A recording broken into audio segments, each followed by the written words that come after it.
오늘 출애굽기 말씀을 가지고 여러분들과 잠시 은혜를 나누고 싶은데요. 오늘 제목을 나를 위해 꼭 피해야 할 것이라는 제목을 한번 잡아봤습니다. 부제로 우상을 선택하는 사람들의 속성에 대해서 우리가 잠시 알아보려고 합니다. 오늘 출애굽기 32장 말씀을 보면 모세가 이스라엘 백성들을 이끌고 시내산 앞에 당도했습니다. 그리고 하나님의 부르심을 받고 모세가 그 시내산으로 올라가죠. 올라가서 하나님께서 그 모세에게 그 율법 10계명을 새겨주시면서 모세와 시간을 가지셨습니다. 그 시간이 한 40일 정도의 시간이 흘렀습니다.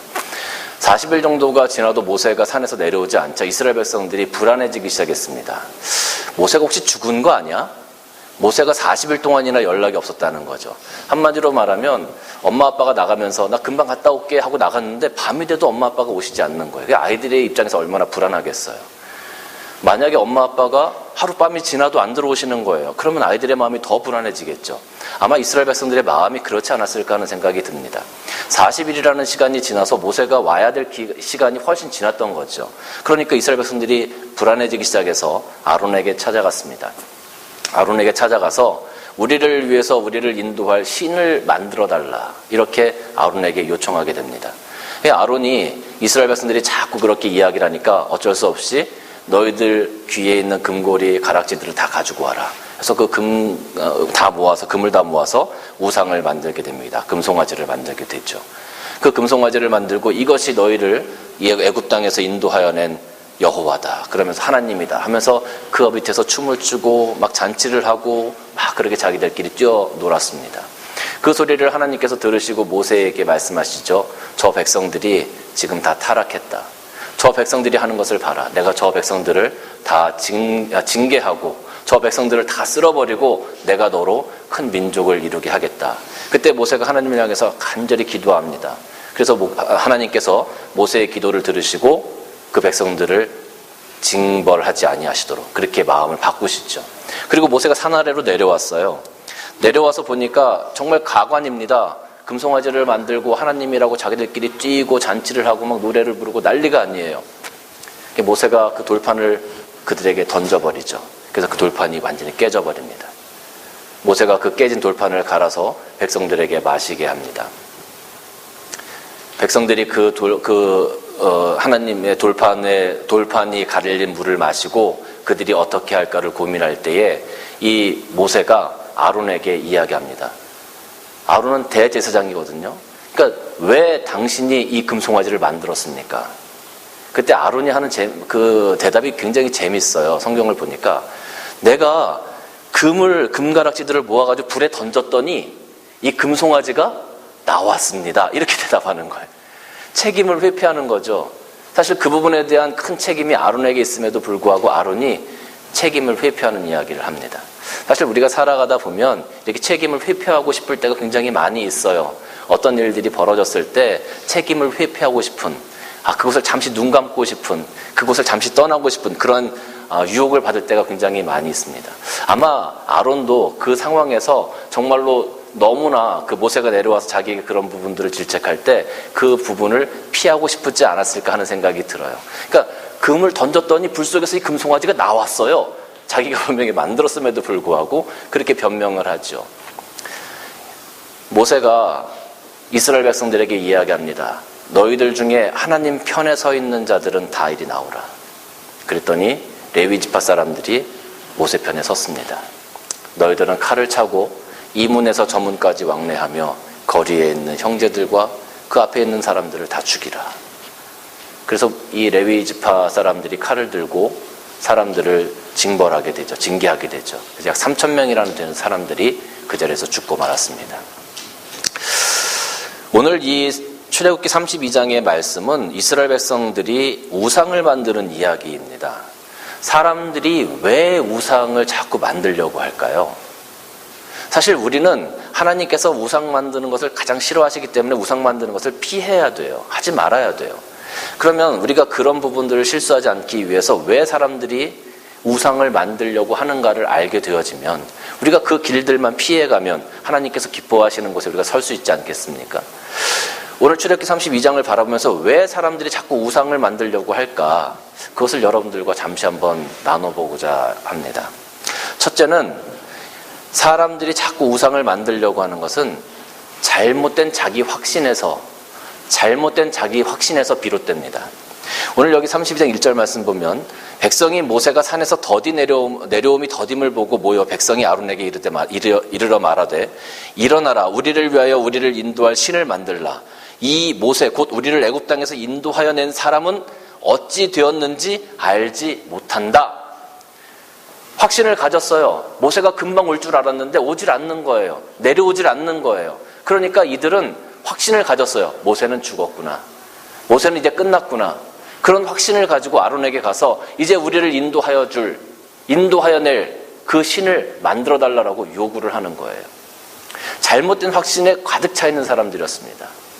여러분, 플라톤이 이런 비유를 했어요. 동굴의 비유라는 이야기를 했어요.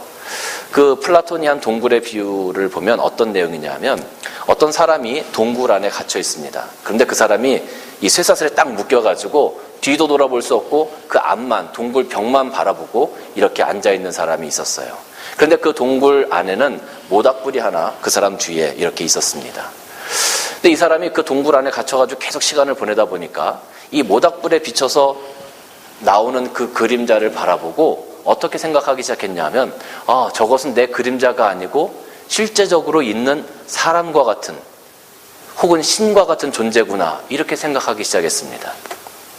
나중에는 그 생각이 그냥 그대로 고착되어져서 그 자기의 그림자임에도 불구하고 그것이 자기에게 찾아온 신처럼 자기가 이야기할 수 있는 정말 사람의 실체처럼 느껴지기 시작했습니다. 그리고 모닥불이 타면서 딱딱딱딱 소리가 나기 시작하니까 그것이 신의 음성처럼 저 그림자가 나에게 이야기를 하고 있구나라고 생각하기 시작했습니다. 자기도 모르는 사이에 잘못된 확신을 가지고 그림자는 허상일 뿐이잖아요. 아무것도 아니잖아요. 그런데 그것이 실존하는 사람인 것처럼 실존하는 신인 것처럼 착각하기 시작한다라는 거예요. 그게 동굴의 비유거든요. 사람들이 불확실한 확신을 가질 때 잘못된 확신을 가질 때 이러한 현상들이 일어날 수 있습니다. 제가 얼마 전에 한국의 뉴스를 봤는데 그 뉴스에 어떤 이야기가 나왔냐면 어린아이가 구타당해서 죽어버렸어요. 한국에 그런 일들이 요즘 참 많이 일어나는데 경찰들이 수사를 하다 보니까 이상한 소리가 들리는 겁니다. 어떤 이야기들이 나오냐면 저 사람들이 좀 이상하다는 거예요. 함께 하고 있는 그 그룹의 사람들이 좀 이상하다는 거예요. 왜 이상하냐를 봤더니 그 사람들은 개를 등에 짊어지고 업고 다닌다는 거예요. 개를. 그래서 경찰이 무슨 일인가 하고 좀 더 수사를 했습니다. 그랬더니 그 어머니가 사이비 종교에 빠졌는데 그 사이비 종교는 뭐였냐면 진돗개를 신으로 모시는 종교였어요. 그래서 그 사람들은 진돗개를 업고 다녀요. 그 진돗개를 놓고 큰 상을 차려놓고 거기다 절을 하고 진돗개에게 존댓말을 합니다. 그런 사이비 종교에 빠져 있는 거예요. 그런데 그들이 제사를 지낼 때 이 아이가 자꾸 울고 떠드니까 그 사이비 교주가 귀신 들렸다 해가지고 아이를 때리다가 그 아이가 결국 죽어버리게 된 거죠. 잘못된 확신, 하나님에 대한 잘못된 확신을 가졌을 때 우리는 참된 하나님이 아닌 잘못된 것을 하나님으로 착각하고 살아가기가 굉장히 쉬워요. 이스라엘 백성들이 잘못된 확신을 가지고 금송아지를 하나님으로 착각하고 그 금송아지가 하나님인 것으로 확신하고 그들은 금송아지를 만들었던 겁니다. 우상을 만드는 사람들의 첫 번째 이유가 잘못된 확신 때문에 그렇다는 거예요. 하나님에 대한 분명한 확신을 가지고 가야 되는데 우리는 많은 사람들은 하나님에 대한 분명한 확신보다는 자기가 원하는 확신을 갖기를 원하는 그런 성향이 굉장히 강하다라는 거죠. 히브리서 10장 35절 말씀을 보면 이런 말씀이 있어요. 그러므로 너희 담대함을 버리지 말라. 이것이 큰 상을 얻느니라. 여기 보면은요. 그러므로 너희 담대함을 버리지 말라 그랬었죠. 그런데 이 담대함이라는 단어를 그 헬라어 성경 원어를 찾아보니까 담대함이라고 번역이 되어 있지만 영어로는 confidence, 뭐냐면 확신이라는 거예요. 확신. 그러므로 너희 확신을 버리지 말라. 이것이 큰 상을 얻느니라 그랬어요. 우리가 가져야 될 확신의 대상은 이 땅에 있는 것들이 아니에요. 내가 원하는 것들이 아니에요. 하나님에 대한 확신을 분명히 가져야 된다는 것이죠. 이 하나님에 대한 분명한 확신을 가져야 하는데 잘못된 확신을 가지고 이 땅에서 살아가면서 하나님을 찾는 사람들이 얼마나 많이 있는지 몰라요. 그것이 곧 우상으로 우리들에게 다가오게 된다는 겁니다. 여러분, 우리가 교회 생활을 할 때도 잘못된 확신을 가지고 신앙생활을 하시는 분들 참 많아요. 어떤 때 보면 특별히 봉사하실 때 보면 식당에서 주방을 관여하시는 이런 그 부장님이나 권사님이 계시면 그 권사님이 모든 것들을 다 관장하시죠. 그런데 그 권사님들 중에 일부가 잘못된 확신을 가지고 계세요. 어떤 확신이 있냐면 나는 요리를 참 잘한다. 이런 확신을 가지고 주방에서 열심으로 봉사하시는 분들이 계세요.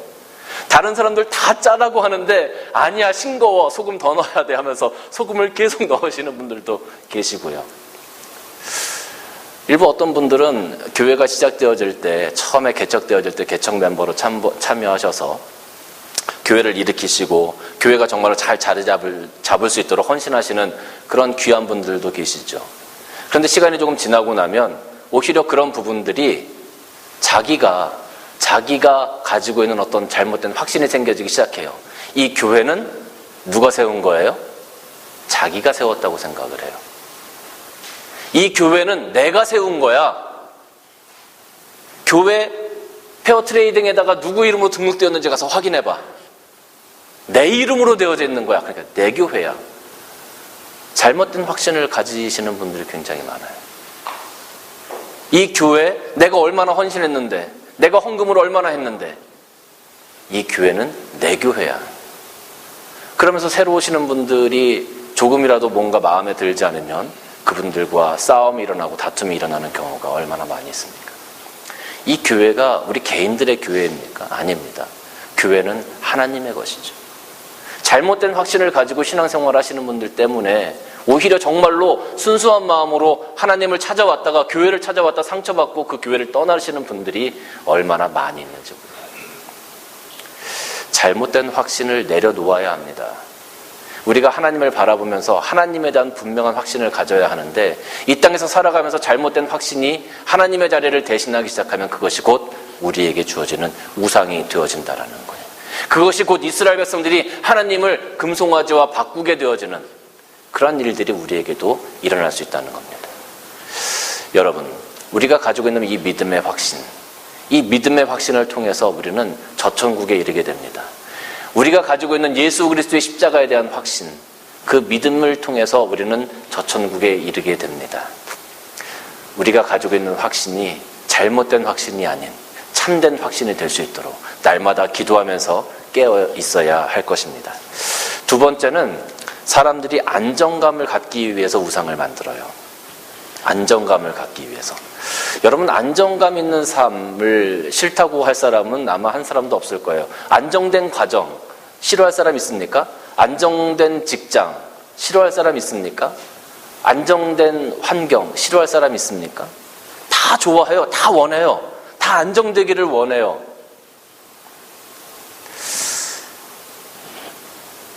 제 아내는 이 문단속 하는데 굉장히 민감해요. 제 아내는. 그래서 제가 가끔 제 아내를 좀 이렇게 골려 먹는다고 할 수도 있고 장난을 제가 가끔 치는데 그게 뭐냐면 이제 밤에 제 아내가 먼저 잠자리에 들게 될 때 저한테 항상 하는 얘기가 있습니다. 그게 뭐냐면 여보, 문 다 닫혔는지 꼭 확인하고 오세요. 이렇게 얘기를 해요. 그러면 알았다고, 내가 다 확인하겠다고. 그리고 이제 제가 잠자리에 들 때쯤 되면 자다가도 깨요. 자다가도 깨서 하는 얘기가 문 단속 다 했어요. 이렇게 물어봐요. 그럼 제가 자고 있는 아내한테 얘기합니다. 그래, 다 했어. 이렇게 확신을 주는 게 아니고 문 단속 했어. 그리고 제가 쓱 신조로 들어가요. 그러면 제 대답이 못 믿어온 거죠. 자꾸 또 물어봐요, 저한테. 진짜 문 단속 했냐고. 자다가 막 졸린 목소리, 진짜 문 단속 했어요. 했어. 그냥 자. 제가 이렇게 장난을 쳐요. 그러면 제 아내가 또 물어봐요. 정말 문 단속 했냐고. 그럼 제가 이제 그때 얘기하죠. 정말 했어. 그냥 자. 이렇게 얘기하면 그걸 못 믿어요. 이제 그때는. 못 믿어요. 저한테 또 묻는 겁니다. 정말 문 단속 했냐고. 했다니까 그냥 자라고. 그러면 제 아내가 결국 벌떡 일어나서 문을 확인하러 갑니다. 문을 다 확인하고 오면 문이 다 잠겨져 있습니까? 안 잠겨져 있습니까? 잠겨져 있거든요. 그럼 제가 제 아내한테 그렇게 얘기해요. 아니, 남편이 했다 그러면 한 줄 알고 자면 되지. 뭘 그렇게 못 믿어가지고 또 확인까지 하러 가냐고 제가 그렇게 얘기를 하거든요. 그러면 제 아내는 처음부터 했다고 얘기해야지. 그렇게 얘기하니까 내가 또 가잖아. 막 이렇게 얘기를 해요. 사람이 어떤 안심, 안정감을 얻기 위해서는 꼭 확인을 하려고 하는 버릇이 있어요.